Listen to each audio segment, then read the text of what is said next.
Beach. Welcome back to GazetteSports.com. It's JJ. And Mike. And the CIF State basketball video is brought to you by Naples Rib Company. Raise your hand if you want some madness in March. We've got it right here. I do. CIF State Regional Quarterfinal at Cerritos College in California. Long Beach Poly taking on St. John Bosco on a Friday night. Call this a toothpaste game for the Jackrabbits because they're trying to wash the taste of that last game out of their mouth. A semifinal loss to Etiwanda. Rashawn Prince and the Jackrabbits want to do it right. The Bosco Braves are champions of the 3A division, but they lost to Poly at the Nike Extravaganza a few weeks back. They do have to deal with Rashawn Prince and Jordan Bell right there. They're kind of a big deal. You could certainly say that a sellout crowd of about 3,000 for this one. It kind of felt like it was going to be a classic from the beginning, and when Isaac Hamilton, the McDonald's All-American, starts like that, fair enough. And right back at you, the 2,000th point for Rashawn Prince. That is impressive. Also impressive was Poly on the offensive glass. They had 19 offensive rebounds in this game. Ugh.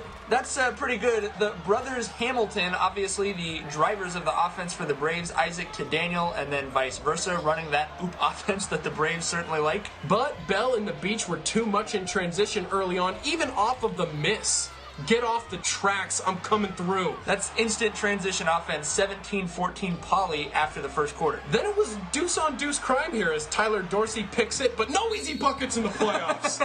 That's a playoff foul. Jordan Bell, just like he did against Loyola, helping up the hard foulee. And then the up and under, that's nasty. JB with 10 and 8 in the first half, but no one was going to shoot their way to victory on this night. They are tight rims and drafty doors. 0 for 10, these two teams combined to start behind the arc. And Dorsey was on his way to 12 points in the first half. Jackrabbits not scoring enough to be able to defend well in the way that they normally do. A lot of transition buckets. 7 turnovers by Poly certainly didn't help. St. John Bosco up 24-19. They weren't doing it in the half court, and they were doing it with some home court advantage as well. But Prince back-to-back threes from the same exact spot, the first 2 3-pointers of the game, and then off the interception to the 10. 13 points for Rashawn in the first half of this game. That's kind of what you expect from Rashawn Prince as he helps keep his team close. Really, both teams could have been up or down by 10 points. Funky first half that I think kind of fittingly you sort of say, scratch it. Let's go to the second half with a 1-point difference. Yeah, two teams trading buckets at the beginning of the second half. Isaac Hamilton here in the corner like common hits that, and then he gets all the way back for the steal and finds his brother Daniel, who bangs home this 3-8. Very quick 10-0 run for the Braves. Poly and their fans kind of stunned. 42-31. How did this happen with just under 5 left in the third quarter? It felt like momentum was wearing white, but this chippy play and some great defense from Poly may have turned the tide. Brandon Staten draws the foul right there, and then Prince, 2 offensive rebounds, finally gets it to fall. Staten with the big-time steal. Great senior play from him in this third quarter, and gets the layup to go. Look at that finish, and then Staten to Cam Morrell. Bingo! Big threes, Poly came alive. They get a 10-0 run of their own, and suddenly it's tied at 42. However, Hamilton brothers, they've got a bit of a connection. Dun-dun-dun, dun-dun-dun. They've been playing basketball together for a little while, have those two. Off the Poly miss, it looks like it's showtime again, but Jordan Bell. Nah, dude. So many hustle plays from Bell. He had 4 blocks. KJ Fagan with a huge 3 as time runs out of the third quarter. As we go to the fourth, Poly up 47-44. Woo, take a breath. Let's go to that final stanza. Bell rings the fourth in with the block, and don't just watch it again. Listen to it. Can't help but empathize with the ball on that play. That is tough. Then on the other end, Staten to Morrell. Poly getting points from their role players. That's what they need. Isaac Hamilton gets the and one. He had 22 points on this night. Then off another miss from the Braves. Staten on the run out with the nice left-handed finish. This is how this fourth quarter felt. Just back and forth as Hamilton comes right back at you with a little up and under to keep it a 1-score game. And then Daniel Hamilton with the pick of Prince's pocket, but Bell back there with the block, but Isaac with the finish.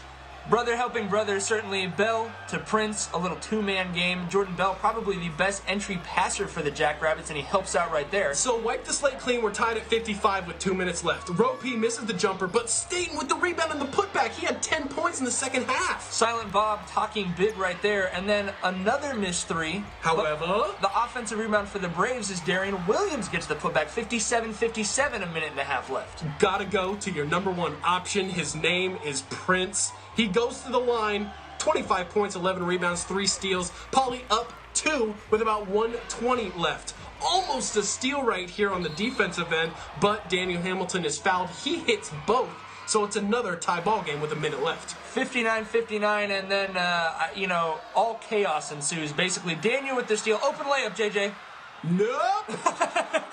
Rashawn Prince puts him in the danger zone. They miss the putback, but Sullivan knocks it out of bounds. It's Braves ball. Let's try this thing again. Back to the lane, so Dorsey gets fouled. God, Bosco fans just thinking, we just need 1 point. But he misses the front end of the 1-and-1. So Bell gets the rebound. He throws it out to Fagan. Fagan looking up floor, but Isaac Hamilton comes up with the steal. So the Braves are coming back down the floor. They're going to try to get it into the lane here. Bell with the larceny. Somebody call timeout. Sharif Matoyers, I've seen enough of that. Thank you very much. They called timeout with 11.6 seconds left, and the game tied 59-59. I think everyone in the gym knows they're going to Rashawn Prince. He's only going to have that ball out of his hands for about a half second. Yeah, it's a good idea to keep him out of bounds and then give him the ball right back. They give it to him, immediately go to a 1-4 ISO, just kind of like you'd expect. They said, be aggressive. A lot of contact there. Block to Bell. Puts it back up. Beats the buzzer. Ah! Winner, walk-off dinner.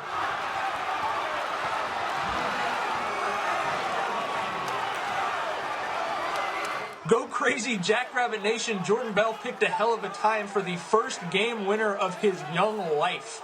Wow, and quite a line to go with it, too. Certainly, 12 points, 12 rebounds, and those 4 blocks for Bell. I mean, it's these moments you expect your big-time players to step up, and that's exactly what happened for Poly.